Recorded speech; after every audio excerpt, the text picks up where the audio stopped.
ધોરણ 7 સેમ 1 પાઠ 4 પાણીના ગુણધર્મો। મિત્રો, પાણી એ દરેક સજીવને ખૂબ જ ઉપયોગી છે અને એટલે જ કહ્યું છે કે જળ એ જ જીવન। સજીવની મૂળભૂત જરૂરિયાતોમાં પાણીનો સમાવેશ થાય છે। હવે આપણે પાણીના ભૌતિક ગુણધર્મો જોઈએ તો પાણી એ રંગ, ગંધ અને સ્વાદ વગરનું છે। પાણી એ સામાન્ય તાપમાને પ્રવાહી સ્વરૂપમાં હોય છે। તેનું ઘન સ્વરૂપ બરફ અને વાયુ સ્વરૂપ એ વરાળ છે। પાણી છે એ 0 સેન્ટીગ્રેડ તાપમાને બરફ થાય છે અને 100 સેન્ટીગ્રેડ તાપમાને તે ઉકળે છે। પાણીનું ઘન સ્વરૂપ છે એ એના પ્રવાહી સ્વરૂપ કરતાં હલકું હોય છે। હવે આપણે એના રાસાયણિક ગુણધર્મો જોઈએ તો પાણી છે એ હાઇડ્રોજન અને ઓક્સિજન એ બે તત્વોથી બનેલું એક સંયોજન છે। તેનું અણુસૂત્ર છે H2O। પાણીમાં મોટાભાગના પદાર્થો ઓગળે છે, તેથી એને ઉત્તમ દ્રાવક કે સાર્વત્રિક દ્રાવક કહેવામાં આવે છે। હવે આપણે એક નાની એવી પ્રવૃત્તિ કરીએ। તેના માટે જોશે ટેસ્ટ ટ્યુબ હોલ્ડર, મીણબત્તી, ટેસ્ટ ટ્યુબ, બાકસ અને મીણના ટુકડા। સૌપ્રથમ મીણબત્તીને સળગાવી લેશું। ત્યારબાદ ટેસ્ટ ટ્યુબમાં થોડાક મીણ લેશું।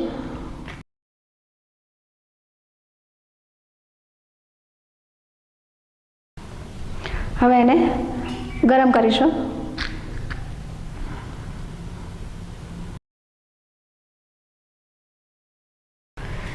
મિત્રો, આપણે ટેસ્ટ ટ્યુબમાં નાખેલું જે ઘન મીણ હતું એ અત્યારે ઓગળી ગયું છે। હવે આ ઓગળેલા મીણમાં આપણે ઘન મીણનો ટુકડો નાખીએ તો એ ડૂબે છે કે તરે છે એ આપણે જોઈએ।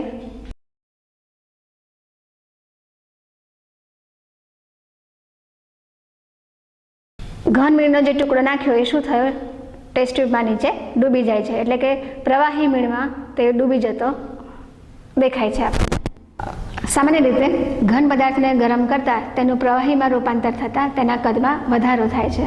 આથી જ પદાર્થનું ઘન સ્વરૂપ છે એના પ્રવાહી સ્વરૂપ કરતાં ભારે હોય છે। અહીંયા પણ આપણે પ્રવાહી મીણ છે એના કરતાં ઘન મીણ કેવું છે? ભારે છે, અને પરિણામે પ્રવાહી મીણમાં ઘન મીણ ડૂબી જાય છે। એવી જ રીતે મિત્રો, પાણીનું ઘન સ્વરૂપ છે બરફ છે। પાણીનો બરફ થતાં તેનું કદ ઘટવાને બદલે વધે છે, એટલે કે તેની ઘનતા ઘટે છે અને પરિણામે જ પાણી ઉપર બરફ તરતો હોય છે। પાણીને જ્યારે 4 થી 0 સેન્ટીગ્રેડ તાપમાને ઠંડુ પાડવામાં આવે છે ત્યારે તેનું કદ ઘટવાને બદલે વધે છે, એટલે કે ઘનતા ઘટે છે, જેને અનિયમિત કદ પ્રસરણ કહેવામાં આવે છે। હવે ઠંડા પ્રદેશોમાં શિયાળામાં તળાવ કે સરોવર ઉપર બરફનો સ્તર જામી જતો હોય છે અને આ બરફના સ્તરની નીચે પાણી હોય છે કે જેમાં જળચર પ્રાણીઓ રહેતા હોય છે। આ બરફનું સ્તર છે એ પાણીની જે ગરમી છે એને બહાર જવા દેતું નથી, પરિણામે જળચર પ્રાણીઓને જે જરૂરી તાપમાન જોઈએ છે તે મળી રહે છે। આમ બરફ જામવો એ આ જળચર પ્રાણીઓ માટે આશીર્વાદરૂપ છે। મિત્રો, હવે આપણે પાણીનું વિદ્યુત વિભાજન જોઈએ। તેના માટે જોશે 2 test tube, dropper, sulphuric acid, પાણી, વોલ્ટામીટર અને બેટરી એલિમિનેટર। સૌપ્રથમ વોલ્ટામીટરને આપણે પાણીથી ભરી દઈશું।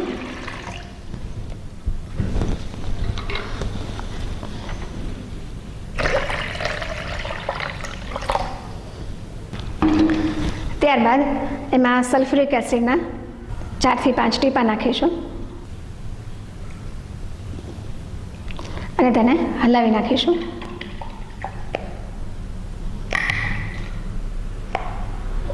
હવે ટેસ્ટ ટ્યુબને પાણીથી છલોછલ ભરીને આ જે વોલ્ટામીટરના બંને ધ્રુવો છે તેની ઉપર મૂકવાની છે। ટેસ્ટ ટ્યુબમાંથી પાણી બહાર નીકળવું જોઈએ નહીં, એવી રીતે ઊંધી પાડવાની છે।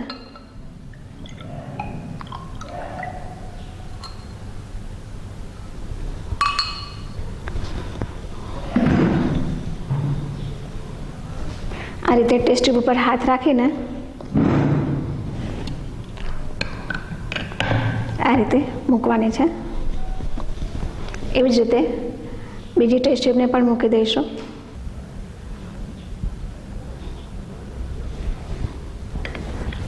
આ રીતે બંને ધ્રુવો પર બંને પાણી ભરેલી ટેસ્ટ ટ્યુબ આપણે મૂકી દીધી.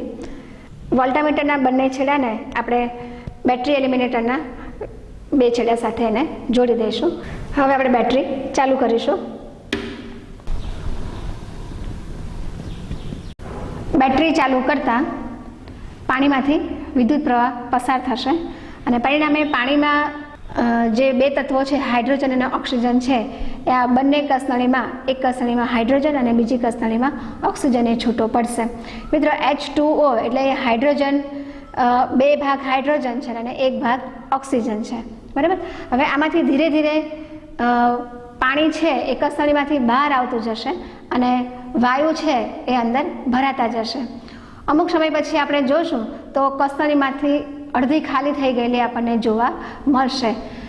ત્યારબાદ બંને કસનળીમાં વારાફરતી એક એક કસનળીને બહાર કાઢીને તેમાં હાઇડ્રોજન અને ઓક્સિજન તત્વની આપણે કસોટી કરીશું. થોડા કલાકો પછી આપણે કસનળીનું અવલોકન કરીશું. મિત્રો, અહીં બંને વિદ્યુત ધ્રુવો પર વાયુના પરપોટા નીકળતા જોવા મળે છે અને બંને કસનળીમાં વાયુ એકઠો થયેલો આપણને જોવા મળે છે. અહીં આપણો આ ઋણ ધ્રુવ છે. ઋણ ધ્રુવની કસનળીમાં હાઇડ્રોજન વાયુ ભેગો થશે, જ્યારે આ ધન ધ્રુવની કસનળીમાં ઓક્સિજન વાયુ એકઠો થશે.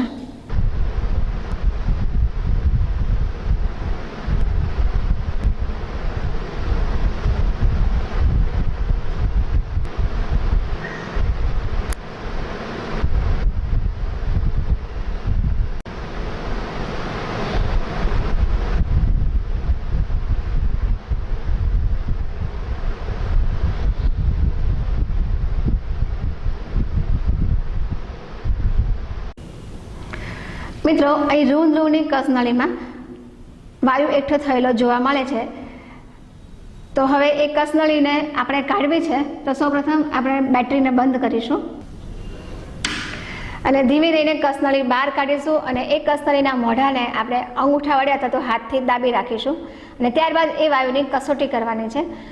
તો એની કસોટી કરવા માટે આપણે કસનળીના મોઢા પાસે સળગતી મીણબત્તી રાખીશું તો નાનો એવો ધડાકો આપણને સંભળાશે, જે આ વાયુની કસોટી દર્શાવે છે.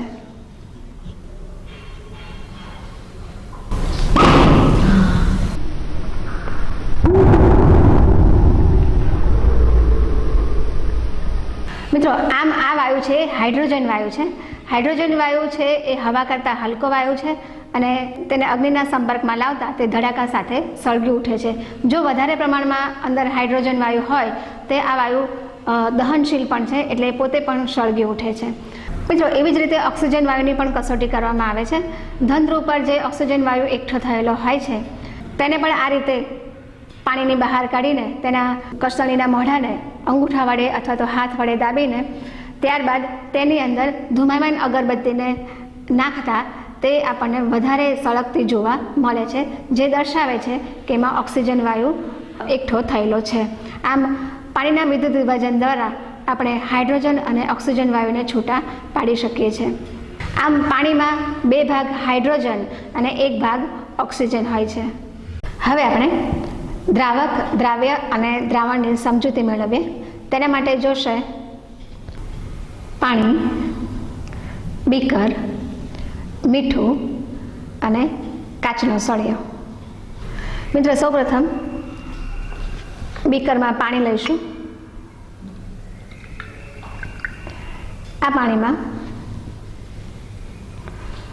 થોડુંક મીઠું નાખીશું.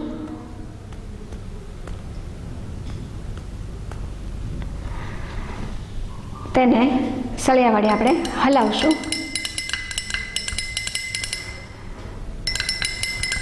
અહીંયા મીઠું એ પાણીમાં ઓગળી જાય છે.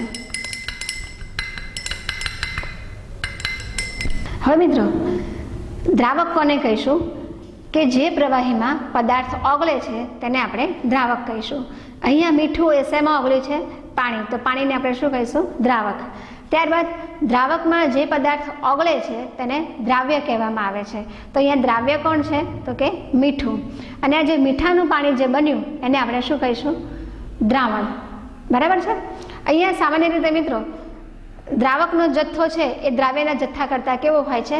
વધારે હોય છે. અથવા તો આપણે એમ પણ કહી શકીએ કે દ્રાવ્યનો જથ્થો છે એ દ્રાવકના જથ્થા કરતાં ઓછો હોય છે। એવી જ રીતે દાખલા તરીકે તમે ગળ્યું દૂધ બનાવો છો તો દૂધમાં ખાંડ ઓગાળો છો તો દૂધ છે એ તમારું દ્રાવક બનશે, ખાંડ છે એ દ્રાવ્ય બનશે અને ગળ્યું દૂધ છે એ તમારું દ્રાવણ બન્યું કહેવાશે, બરાબર।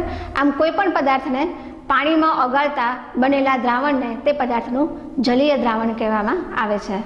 મિત્રો, પાણી એ ઉત્તમ સાર્વત્રિક દ્રાવક છે કે જેમાં મોટાભાગના પદાર્થો ઓગળે છે।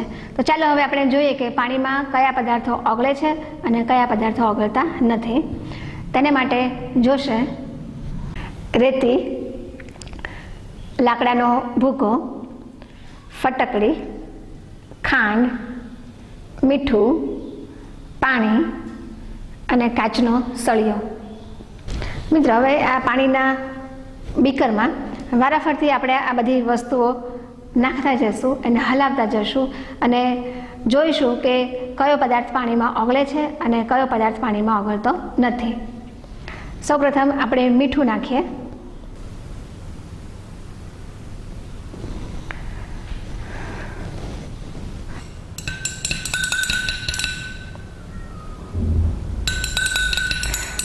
અહીંયા જોઈ શકો છો કે મીઠું એ પાણીમાં ઓગળે છે। તેમાં ખાંડ નાખીએ।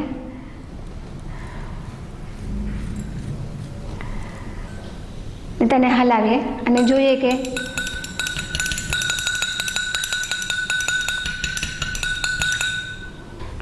જો આમ ખાંડ છે એ પાણીમાં ઓગળી ગઈ। ત્યારબાદ આપણે લઈએ ફટકડી।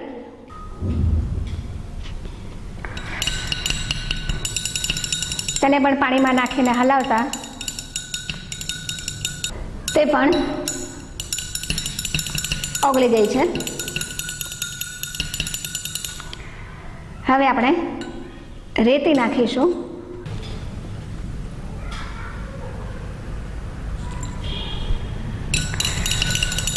રેતીને પાણીમાં નાખતા તે ઓગળતી નથી પરંતુ નીચે બેસી જાય છે।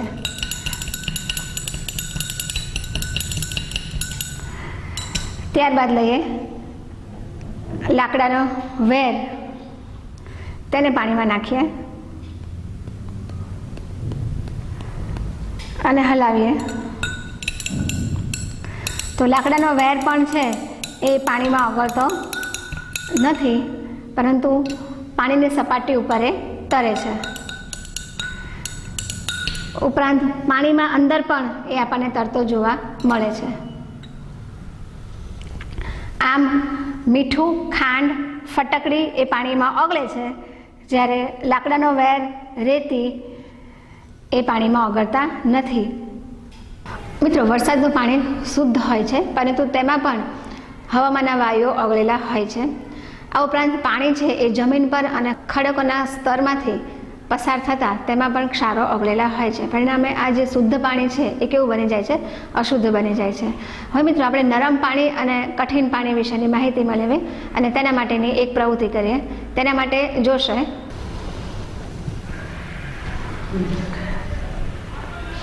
આરઓનું પાણી, મ્યુનિસિપાલિટીનું પાણી અને બોરનું પાણી તેમજ સાબુનું પાણી અને ડ્રોપર।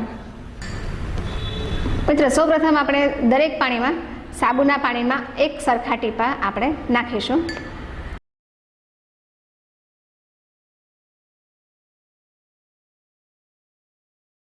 હવે તેને હલાવીશું।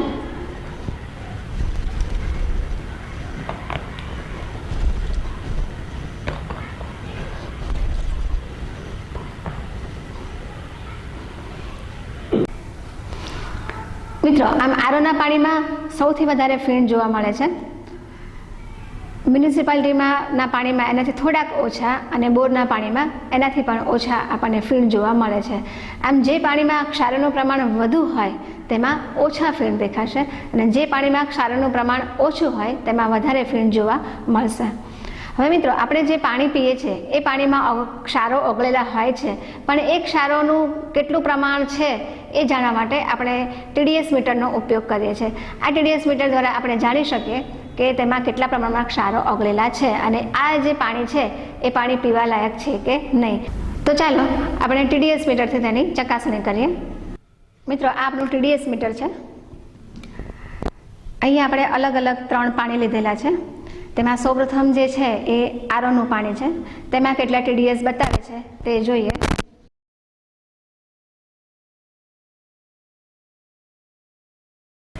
અહીંયા આપણને 22 થી 23 ની આસપાસ TDS બતાવે છે, માટે આ પાણી પીવા લાયક છે. હવે સાદું પાણી લઈએ. તેમાં કેટલા TDS બતાવે છે તે જોઈએ.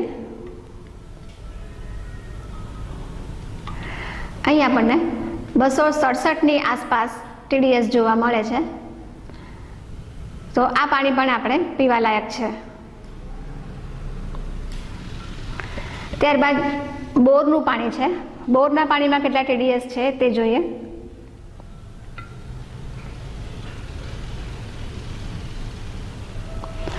મિત્રો, અહીંયા 106 × 10 આપણને બતાવે છે, એટલે કે તેમાં 1070 ppm TDS છે. તો આ પાણી છે એ આપણે પી શકીએ નહીં, અથવા તો આ પાણીને આપણે કઠણ પાણી પણ કહી શકીએ. મિત્રો, અહીં તમને એક ચાર્ટ બતાવી કે જે ચાર્ટમાં અલગ અલગ ppm વાળા પાણી બતાવેલા છે અને આદર્શ પાણી કયું છે, કયું પાણી પીવા લાયક છે, કયું પાણી પીવા લાયક નથી, તે આપણે ચાર્ટમાં જોઈએ. મિત્રો, હવે નરમ પાણીને કઠણ બનાવવું હોય તો આપણે કેવી રીતે બનાવી શકીએ? તો પાણીમાં વિવિધ ક્ષારો ઓગળેલા હોય છે, તેથી પાણીને ખૂબ જ ઉકાળવામાં આવે છે અને તેથી દ્રાવ્ય ક્ષારોનું અદ્રાવ્ય ક્ષારોમાં રૂપાંતર થઈ જાય છે અને પરિણામે કેટલાક ક્ષારો છે એ પાણીને ઉપર તરતા હોય છે, જ્યારે કેટલાક ક્ષારો પાણીને નીચે બેસી ગયેલા હોય છે. હવે પાણીને ગાળી લેવાથી જે પાણી મળે છે એ કેવું પાણી હોય છે? નરમ પાણી હોય છે. આ ઉપરાંત કઠણ પાણીને નરમ બનાવવા માટે ધોવાનો સોડા કે બોરેક્સનો પણ ઉપયોગ થતો હોય છે. હવે આપણને જે પીવાનું પાણી છે અલગ અલગ સ્ત્રોતોમાંથી મળતું હોય છે, તે પાણી શુદ્ધ તો હોતું જ નથી. પાણીમાં અલગ અલગ 3 પ્રકારની અશુદ્ધિઓ હોય છે: દ્રાવ્ય અશુદ્ધિ, અદ્રાવ્ય અશુદ્ધિ અને સૂક્ષ્મ જંતુઓની અશુદ્ધિ. હવે જો આ પાણીને આપણે શુદ્ધ કરવું હોય તો કેવી રીતે કરી શકીએ? તો ચાલો તેના માટે આપણે નાની એવી પ્રવૃત્તિ કરીએ. તેના માટે જોશે ફટકડી, 3 બીકર, ડોળું પાણી અને સુતરાઉ કાપડનો ટુકડો. આપણે આ ડોળા પાણીને કાપડ વડે ગાળી લઈએ.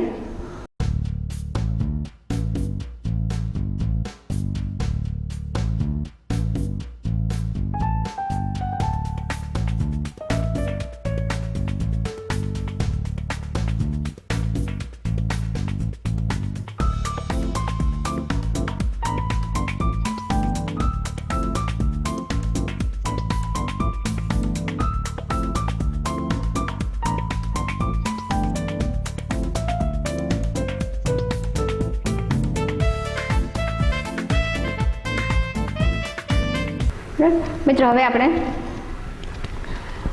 આ કપડા ઉપર જે મોટા ભાગનો જે કચરો હતો એ આની ઉપર આવી ગયો છે. હવે બંને પાણીને આપણે સરખાવીએ તો ગાળેલું પાણી છે એ આપણને ઓછું ડોળું દેખાય છે, જ્યારે મેઇન પાણી હતું એ વધારે ડોળું દેખાય છે. હવે આ પાણીની અંદર આપણે ફટકડીનો ટુકડો ફેરવીએ અને એને થોડીક વાર મૂકી રાખીએ.